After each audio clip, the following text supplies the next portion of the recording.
You just realized your business needed to hire someone yesterday. How can you find amazing candidates fast? Easy. Just use Indeed. Stop struggling to get your job post seen on other job sites.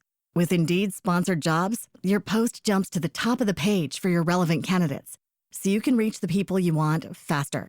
According to Indeed data, sponsored jobs posted directly on Indeed have 45% more applications than non-sponsored jobs. Don't wait any longer. Speed up your hiring right now with Indeed.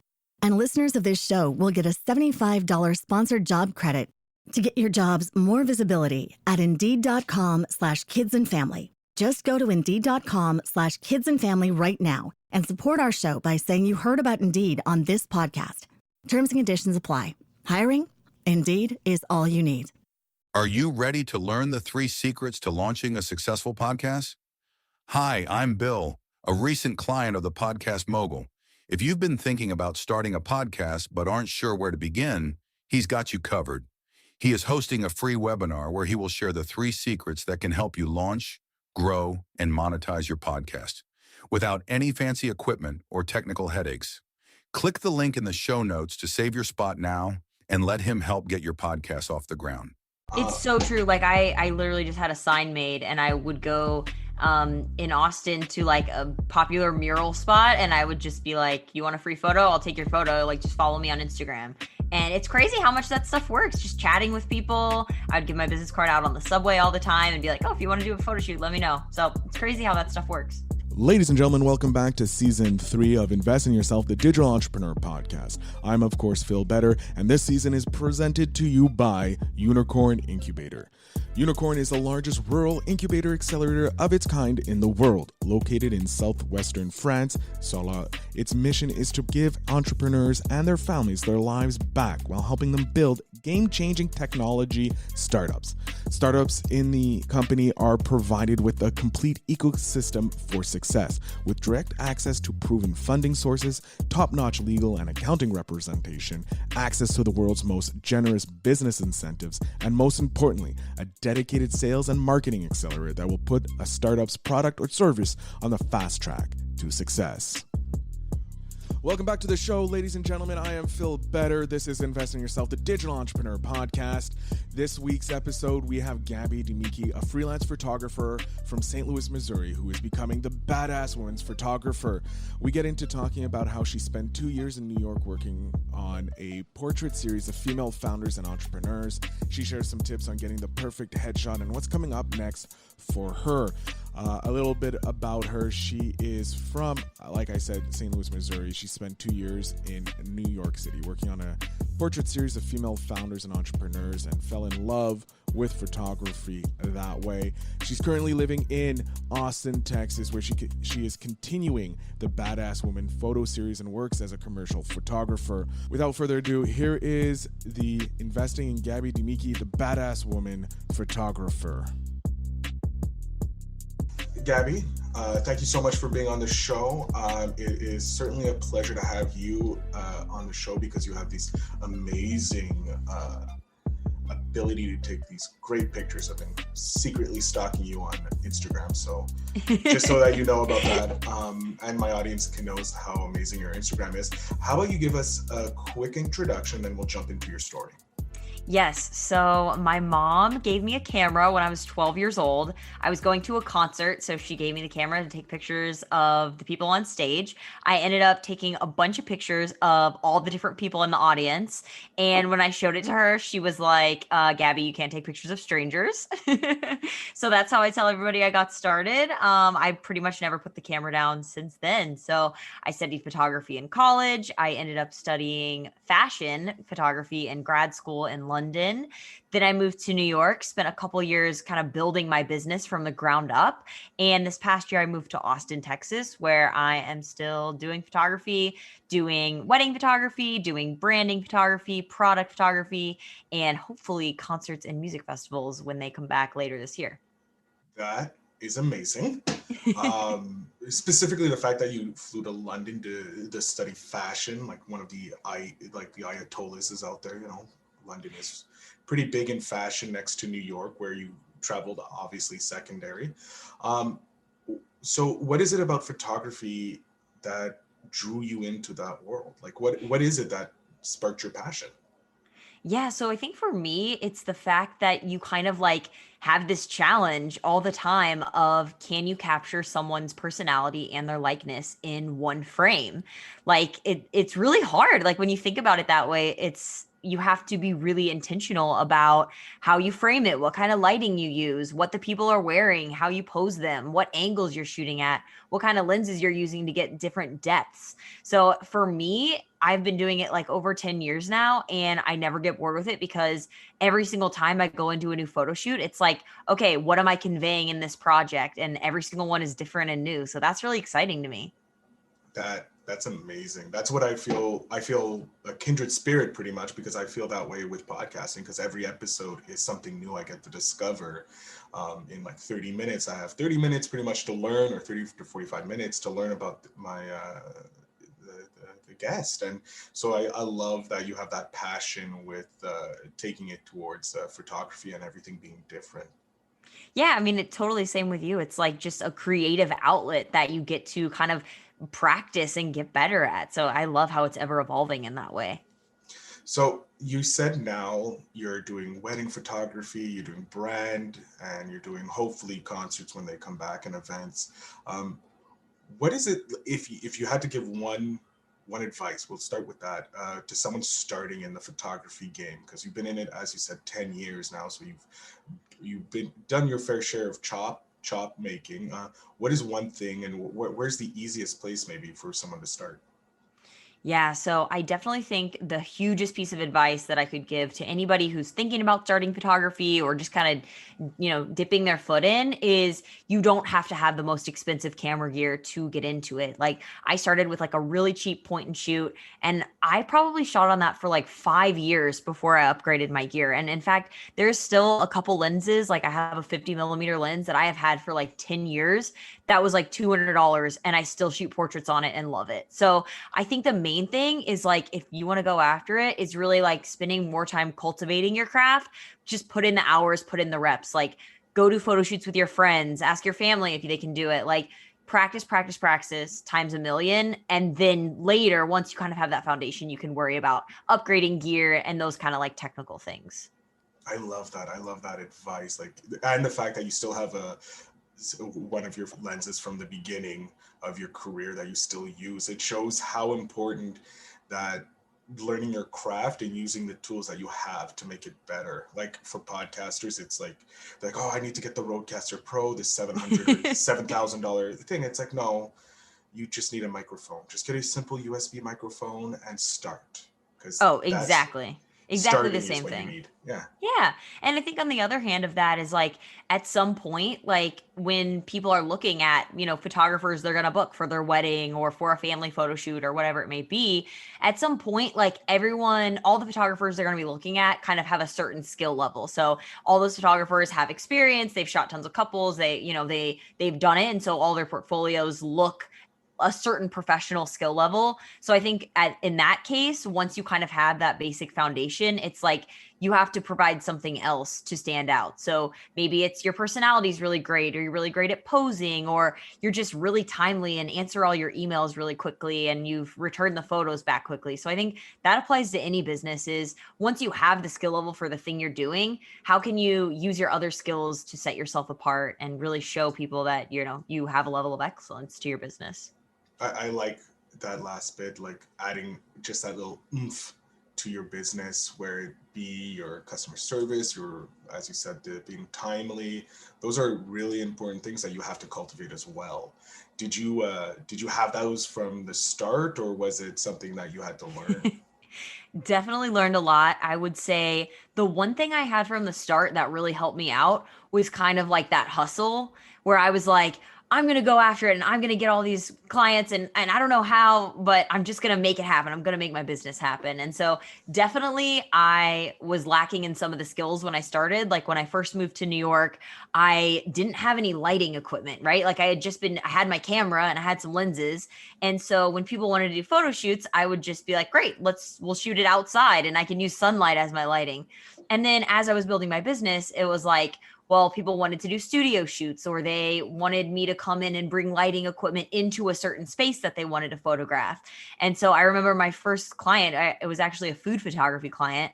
They were like, oh yeah, you have to have this, this lighting gear to do the photo shoot. And I was like, oh yeah, absolutely. And then I just immediately after that phone call went to B&H Photo down the street, and I just walked in and asked the guy, like, hey, I need this lighting equipment for like $500 or less. Like, how can you help me get it set up and like show me what I need to know? And he helped me get it. And then I went home and practiced on my roommates. And then I did the shoot the next week. So I think you just kind of always have to roll with the punches too.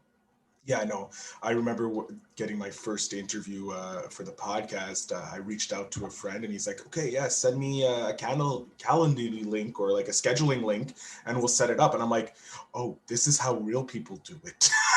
Like, oh, this is the adults in business. Like they have it all organized. Yeah, they already know all this stuff. Oh, so that's what I have to do. So yeah, I fully get how like you have to learn some stuff on the fly and always be open to evolving.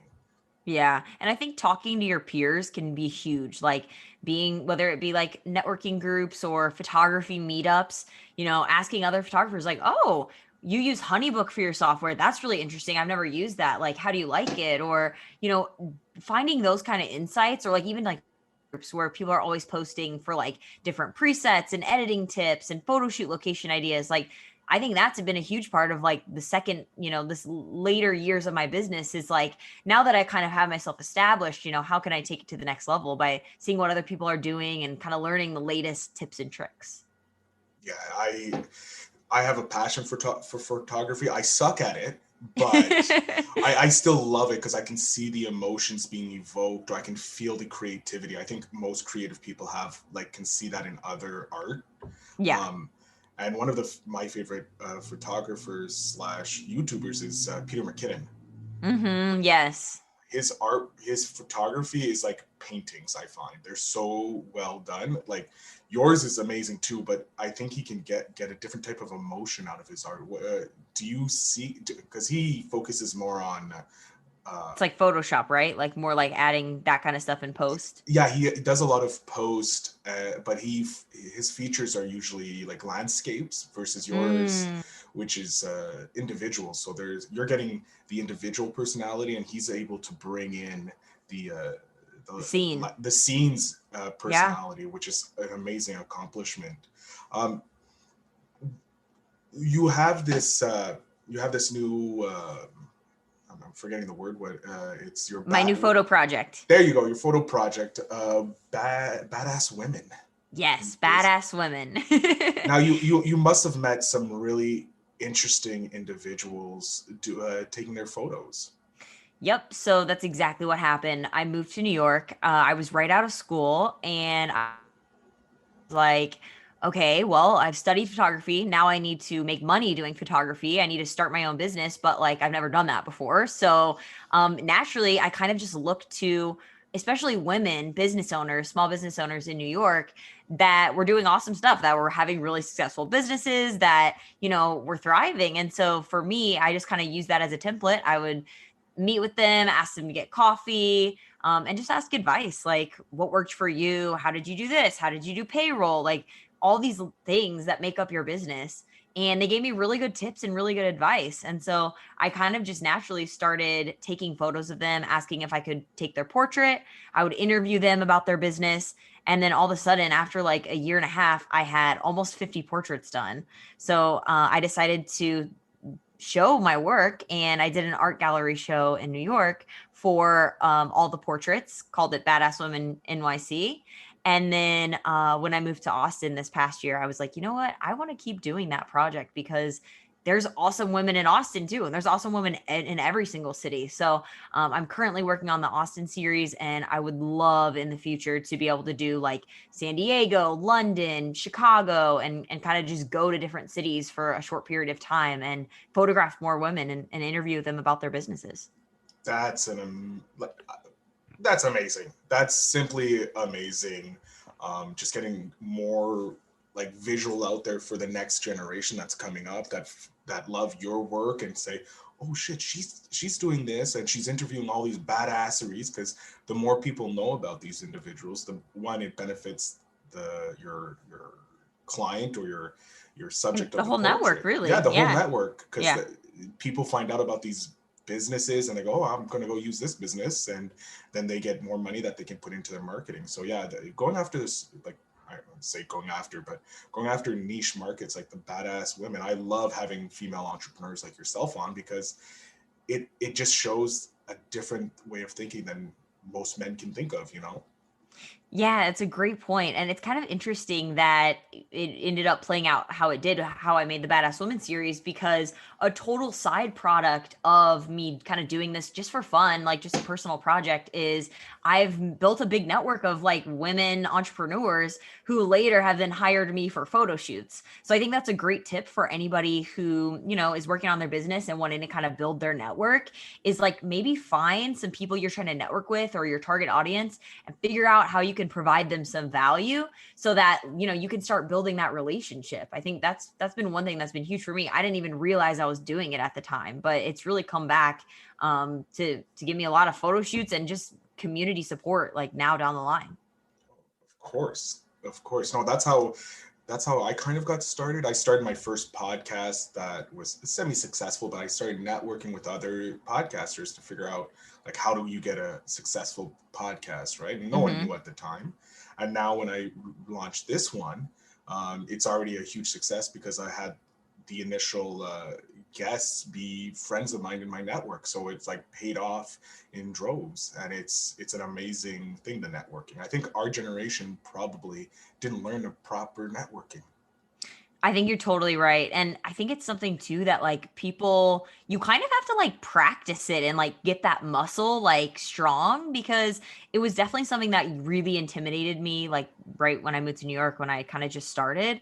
And now it's like I'll hand my business card to like anyone on the street and be like, "Oh, you want me to give you my pitch? Like, let me tell you about my photography services." So, and I also like cold email like 100 people a week. So I definitely think, as you practice, it will become more natural and comfortable to you as well.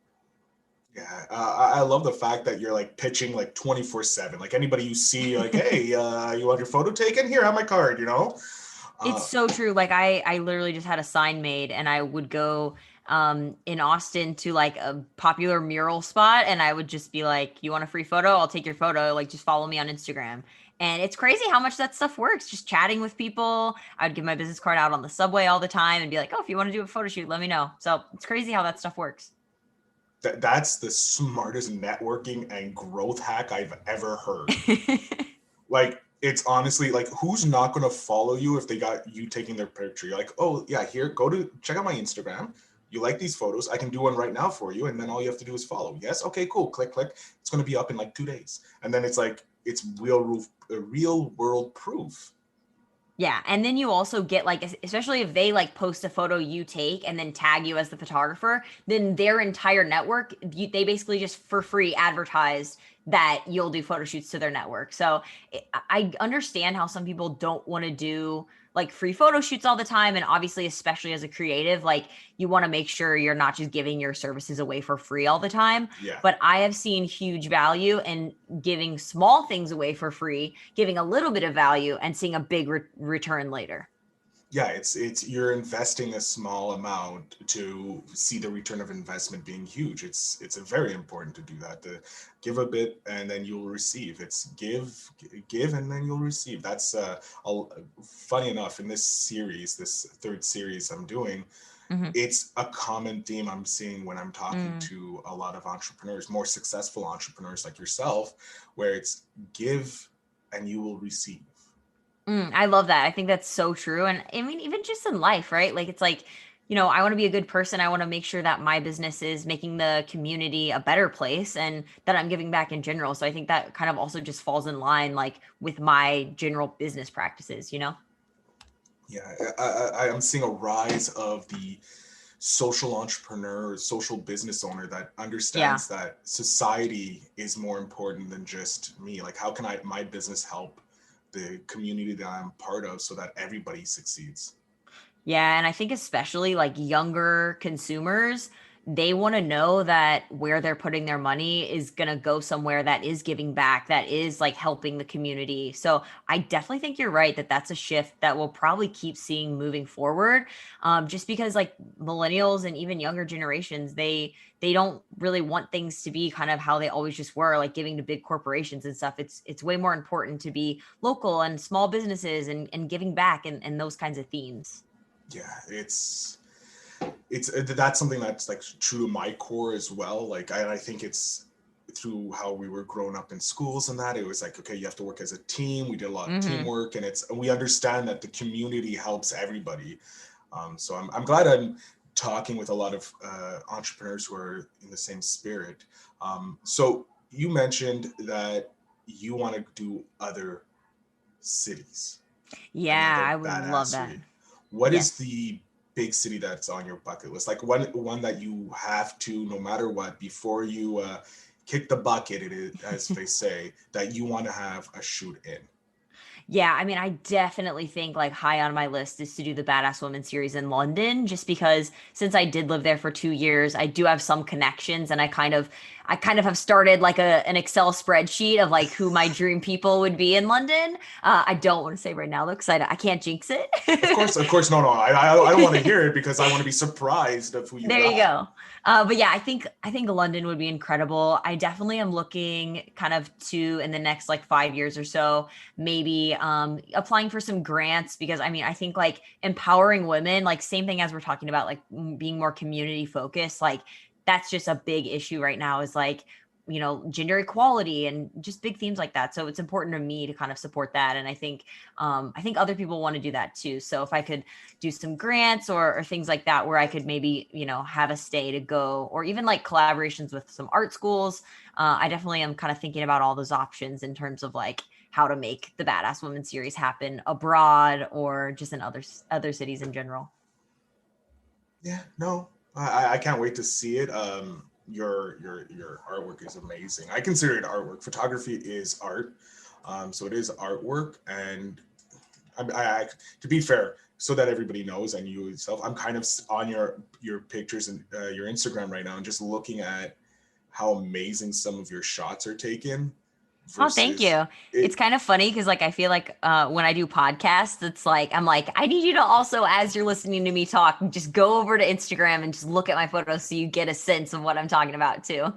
No, I love how you have somewhat like there's a theme of like pastel colors in your work. Oh yeah. Color is really big to me. I love pink. Like my room has pink all over it. I think you can be badass and love pink at the same time. So yeah, I definitely have a lot of those kind of like, yeah, pinks, purples, blues, like warm tones, all that stuff in my photography. I had to shoot black and white in college, and I felt like all the photos were so dull. Like to me, I see the world in color, so it makes sense for me to capture it in color as well.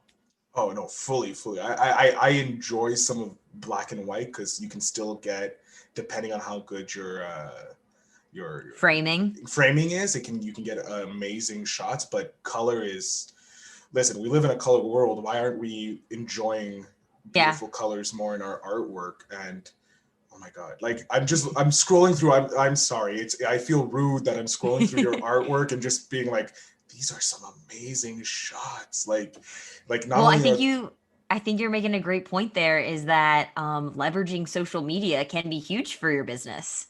Mm-hmm. I've seen a great increase for my podcast. Like just as a podcaster, getting so many more downloads from Instagram is one of the biggest things. Totally. I think, figuring out where your target audience is, like what social media they're hanging out on. I think for me, it's mostly Instagram and TikTok because it's a little bit younger, but maybe it's LinkedIn for who you're trying to get, or, Facebook or any of these things. Clubhouse is really big right now for the podcasters. Yeah. The podcasters are blowing up, and so are some creatives. Like one of my friends I hope one day to get her on, but she's busy in Bali enjoying the life. She is doing NFTs. Have you ever thought of doing NFTs? What's an NFT? It's a non-fungible token, I think. Okay. It's like the digital art. Yeah, it's digital art pretty much. But it's using blockchain and that, and it's called NFTs. I feel like everyone on Twitter is talking about this and I do not know anything about it. But I did read like briefly that it's like you make like art, you make like digital art and then you can sell it, Yeah. I think. So it's like cryptocurrency. Okay. So what happens is if you make your NFT, I have no idea how it's made or that, but you Yeah. make an NFT, then you sell it or you put it on auction or something like that, and people pay. One piece of art went for like $6 million. That's insane. Right? Oh my gosh. Yeah. So it's like, I'm interested to see where it goes. I know Mm-hmm. someone took a Kobe interview or something and made an NFT out of it or Oh. something. So it's like really interesting. I know Logan Paul, a huge YouTuber, you're on Yeah. YouTube with your channel. He made some moments for him opening up a Charizard or something like that. But so you can buy these like mini clips and it's yours. And if you sell it, what's great about it is because it's the like using blockchain, the artist still gets a piece of that recurring income. Got it. That's really cool. I mean, I think we're definitely going to see like the shift to like a lot more digital and these kinds of things just with like how technology is going. But I'd definitely be down to try it. Like I'm always, even with Clubhouse, I was like, okay, I'll get on and like give it a shot. I'm always down to try something once and see how it goes. Yeah, no, it's interesting because I want to try it with podcasting, but I don't know how to bring it into the podcasting world. So that's why I'm just tippy toes into it. Yeah, and, yeah. Making the connections with those people already. So when I do want to jump into NFTs, I have those You have some connections people already. to talk to. Yeah. I would be so interested to like learn more about like the file type that it is and how you like store it. I don't know. I got to go research after this. So what I'm going to do is you're on Clubhouse, correct? Yep. So I'll follow you on Clubhouse and I'll let you know who my friend is. So Oh, you can nice. follow them and whenever they jump, because she's moderating a lot of NFT things and she made her own NFT, which is amazing. And That is so cool. Yeah, she's in the virtual and augmented reality world. Okay. So she is an amazing artist just in there. She fire spins too. Oh, that's amazing. Like Yes. a lot. I see people doing that at music festivals that I used to go to before COVID and like it's incredible. Yeah, she's a festival person as well, and she's like a free spirit. So I love having her in my my network because she keeps me creative. You know, just like you with your artwork or is probably going to keep me creative because I love. I'm just like every time I just look over at your page because it's on the other monitor. I just see something like, oh my god, that's amazing. Like I love your Instagram handle, your profile picture. It's just so it screams badass. Is it you holding the glasses or is it a photo that you took? Okay, so it's me. And actually, this was a project I started in May because I had gone, like, when I was in New York, like, I was basically doing like 7 to 10 shoots per week. So, like, more than one a day almost, depending. Like, I would shoot. I know that feeling. Oh, yeah, just being like so busy, right? Yeah. And then when quarantine hit, literally in like 2 weeks, every single shoot I had for like 6 months got canceled. So I had like nothing to do.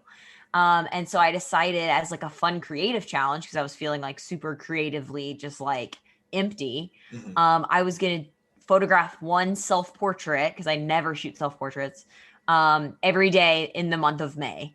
So no matter what, I was going to take one self-portrait. And so that was like day 7, I think. And it was just like a white wall. I found some like pink wrapping paper stuff that was like clear and I just duct taped it over the light I was shooting with and was messing around with sunglasses. Got that picture. It looked really cool. And then I made it a GIF by taking other textures and pictures that I had photographed and photoshopping them into the glasses. So it kind of, the pictures rotate out as well. So it's kind of fun. That is amazing how you took your boredness and you created art with it and just using simple things around the house or the apartment, if you will, or studio, wherever you took the photo. Yeah, for sure. That was exactly my thing. It was like, I have to use just kind of what's around. So if I was, out swimming, like okay, great. How can I like incorporate that to get a cool shot? Or if I was like hanging out with one of my friends, it's like, great. I really wasn't hanging out with friends when we were quarantining, but when how can I incorporate them into the shot? So it was a fun challenge. It definitely kept me busy for a month when I was like bored out of my mind. But I have to say, I'm glad that things are slowly opening up again because I like to stay busy. It's part of the, the hustle part of me that's like, I want to keep growing my business and like keep showing people about my Badass Women series and see where it all goes. Yeah, no, I fully get you. That's one thing that I love about podcasting, regardless of what's going on in the world, as long as there's an internet connection, I can You can do it. Yeah, so it's like, whew, good. COVID didn't really hurt me. COVID actually helped me because it made me create this show because I was burnt out from my previous show. So, and I got to talk to an amazing photographer that I hope one day I'll be able to get a photo taken by. Oh, of course. We'll have to do it. I've been wanting to come to Montreal anyways. Well, I've been wanting to go to Austin because one of my favorite companies is out in Austin, the Chive. Okay, I haven't heard of them. They're amazing.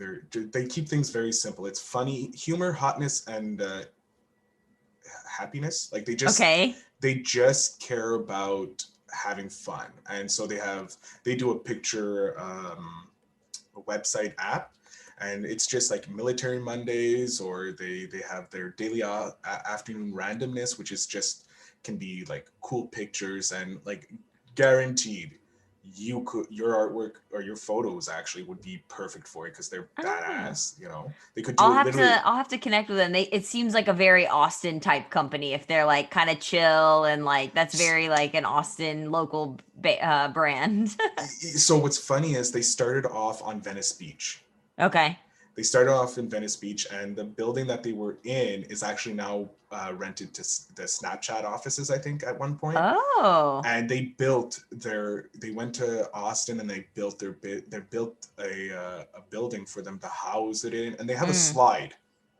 That's amazing. Yeah. Yeah. I mean, so many small businesses are moving to Austin, especially from California, because it's just like kind of nice weather all the time, and also there's no state tax, so that's a big win. That's a big win right there.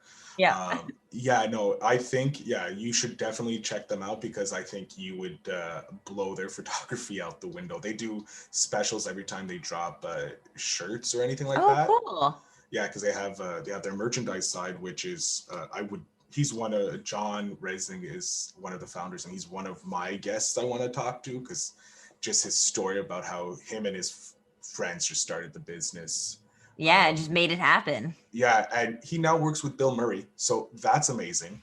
Oh, that's very cool. Yeah, so there's a chance I'm going to Austin as soon as like I get the vaccine and it's safe to fly because I want to visit the Chive on their Fridays and get drunk with the crew. That's amazing. But what's next? Like, what's one challenge that you really want to overcome and conquer in your photography business, if you will? Yeah. So one kind of next step for me is, as I kind of was talking about it earlier, concerts and music festivals.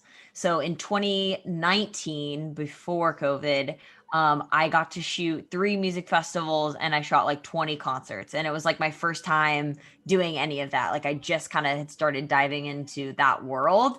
And I was like, oh, 2020 is going to be my year. I'm going to like go to every music festival and get to photograph it for magazines. And like, that's what I'm going to do. And then obviously they all got canceled, literally all of them.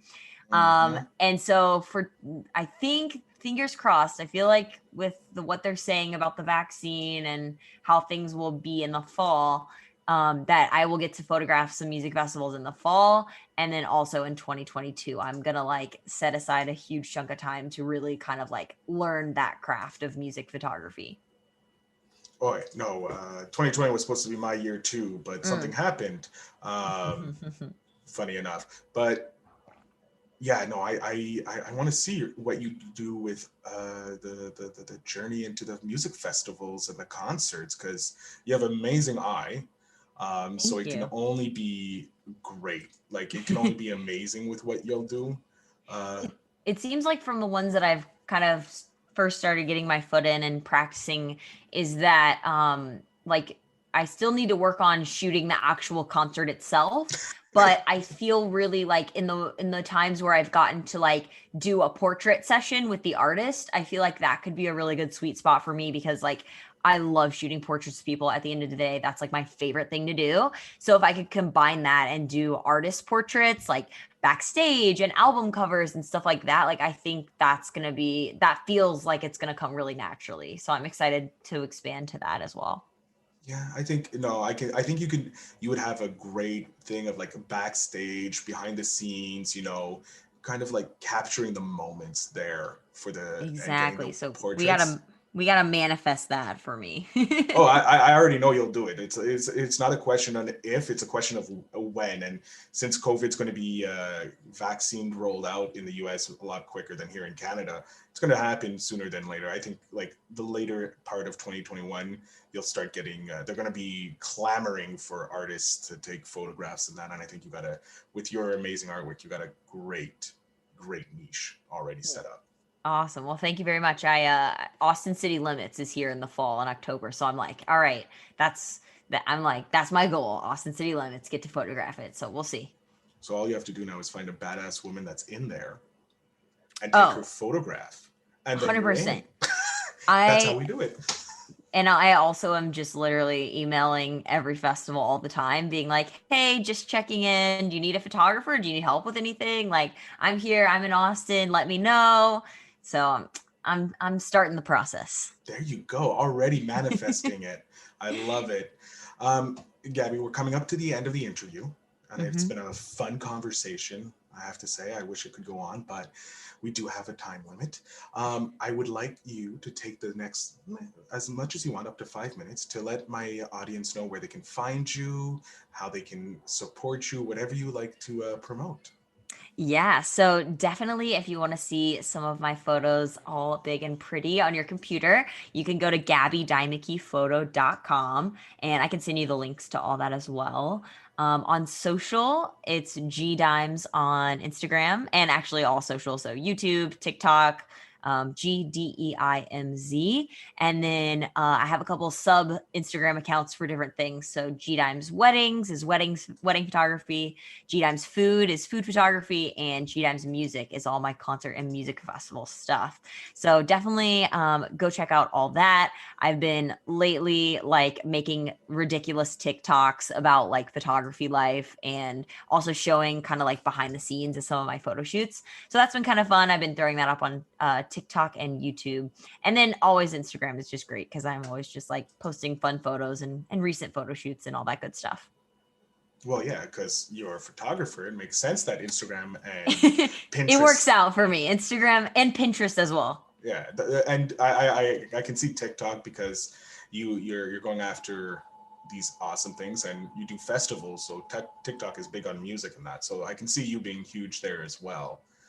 And honestly, like Clubhouse, like the little bit I've been on it, a lot of people are talking about music photography and like fashion photography and a lot of creative stuff. So it'll be interesting to see like how that kind of plays out too.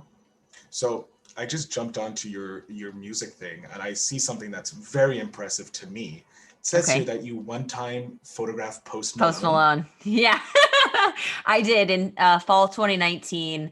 I photographed Post Malone. He headlined Voodoo Music Festival in New Orleans. I flew there just to photograph him. And it was like the highlight. It was like the best day of my life. I can only imagine meeting. I'm not a huge fan of Post Malone. I respect his music and that, but he seems like just the chillest dude in the world. Yeah, like I'm pretty sure he was on drugs on this but that's fine. I got a cool picture with like some fire in the background, so it was worth it. That is amazing. All right, Gaby, I want to thank you so much for coming on Invest in Yourself, the Digital Entrepreneur Podcast, and sharing your story of being a badass woman in the photography world and photographing even more badass entrepreneurs and business owners. So I want to thank you for providing a lens to that community. Yeah, thank you so much. It was great to chat with you and kind of share a little bit of my photography expertise and also just some, general tips for small business owners. Awesome. Ladies and gentlemen, please make sure you go check out Gaby. All her links will obviously be in the show notes down below. And if you enjoy beautiful artwork and beautiful photography, you definitely need to follow her because you will not be disappointed. You'll be entertained. Guys, I want to thank Gaby for being a guest on the show, and her work is amazing. If you haven't had a chance to check out her Instagram, her website, or even her YouTube channel, which gives amazing advice on being a photographer, I would definitely check it out. Her website, again, is Gaby Deimeke photo.com. That's GabyDeimeke photo.com. Make sure you go check her out on Instagram. She's under G Deimez, so that's GDEIMZ. Of course, notes in the all the links are in the show notes. Ladies and gentlemen, remember to invest in yourself to be the best version of yourself.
Thanks for tuning in.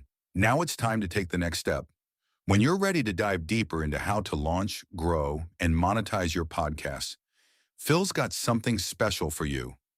Join him for a free webinar where he'll reveal the 3 secrets that have helped countless entrepreneurs succeed in podcasting. Click the link in the show notes to save your spot, and let's turn your podcasting dreams into reality.